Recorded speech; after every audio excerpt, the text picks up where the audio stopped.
Nizzy, and in this video you guys are going to be breaking down the game yesterday between the Milwaukee Bucks and the Brooklyn Nets. The Bucks get super lucky, you guys, and just hang on by a score of 86 to 83. Now this was an ugly ass game to watch, you guys. I mean, Brick City we could call it, because there was nothing but bricks getting thrown up all night long. Both teams shot abysmal from the floor as well, from 3-point range. I mean, it was just an ugly shooting night all around for both teams. Bucks ended up shooting at the end of the game 37% field goal percentage and a 19% from 3-point range. I mean, that is atrocious shooting.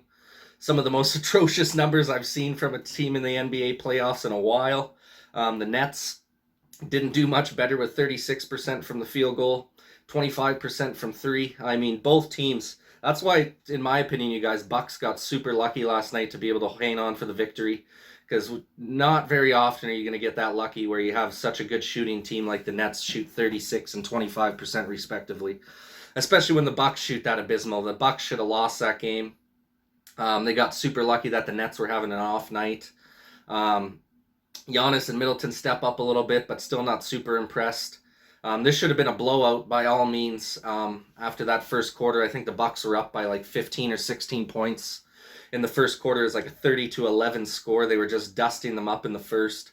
Giannis and Chris Middleton had all the points in the first quarter for their team. All 30 of the points were scored by Giannis and Middleton.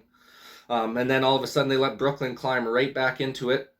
And then they couldn't score anything after that, barely. I mean, and the decision-making was just atrocious. I mean, Giannis has got to make better decisions. If he wants to ever win a championship or ever be able to even advance to a finals, he's going to have to learn how to take a lot better shots.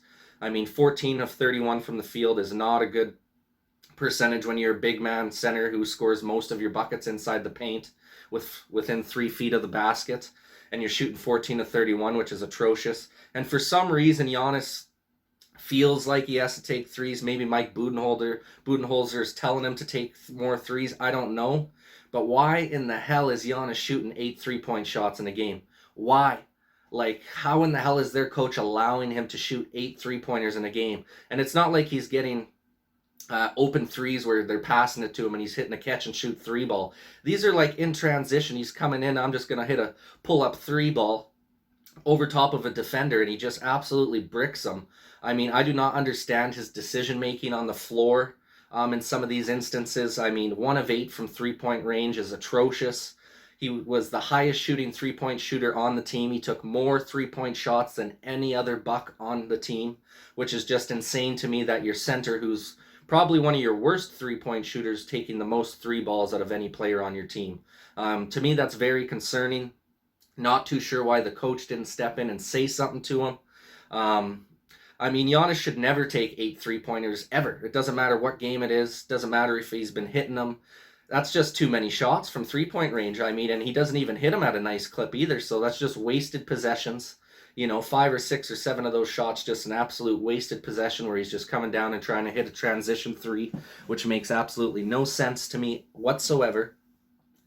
Doesn't get his other teammates involved when he does that as well. It just creates a short, shitty possession where you don't get anything out of it. So it just blew my mind to see that he shot 1 of 8 from 3-point range and that he was taking that many shots. I mean, a guy like him who's really, you know, he's built his game around playing around the basket. He does have a decent little mid-range jumper from just outside the key that he can bang in pretty consistently. As we seen from last night, he was making some of those. But his free throw shooting and his 3-point shooting is absolutely atrocious. There's no damn way that Milwaukee's getting out of this series if he's going to continue to do stuff like that on a regular basis.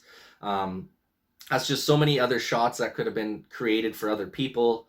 Maybe your shooting percentage goes up if you decide to drive into the paint instead. But yeah, just that absolutely was probably the most baffling thing of the whole game, you guys. The fact that Giannis took 8 3-point shots, and he's a terrible 3-point shooter to begin with. So the fact that he's shooting 8 3 balls, I mean, there's guys on his team didn't even take 8 shots in general the whole fucking night. And this guy's going to take 8 3 balls like he's freaking Kevin Durant here, which clearly he cannot shoot like Kevin Durant. Kevin Durant is a freaking unicorn. One of the only 7-footers that has that pure of a stroke. So yeah, you guys, that was the thing that baffled me the most. Holiday had a rough go as well. 9 points, 4 boards, and 5 assists.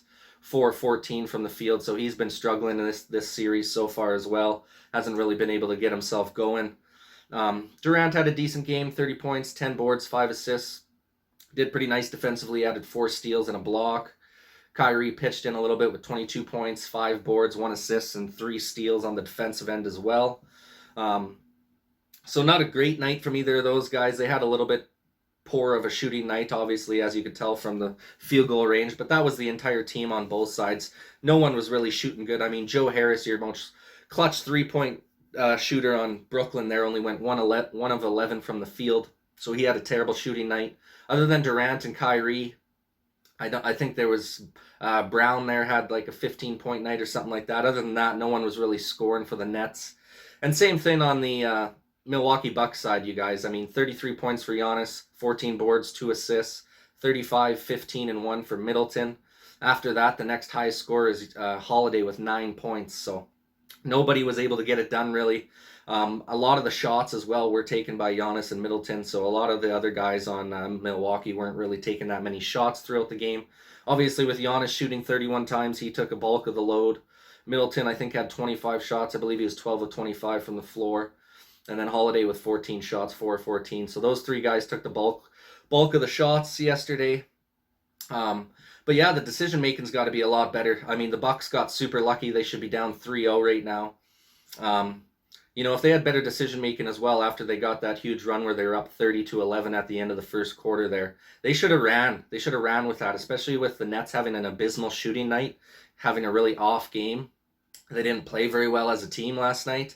So to me, the fact that they were able to hang on and almost win the game still is very concerning if you're a Milwaukee Bucks fan, because that is not something to be prideful of or something to be proud of that you won that game. I mean, that should have been a dust station. They should have won 100-83 or 110-83. I mean, there should have been no chance in this game. This should have been an absolute blowout for Milwaukee, and they allowed Brooklyn to crawl right back into the game and stay right in the game for the rest of the way.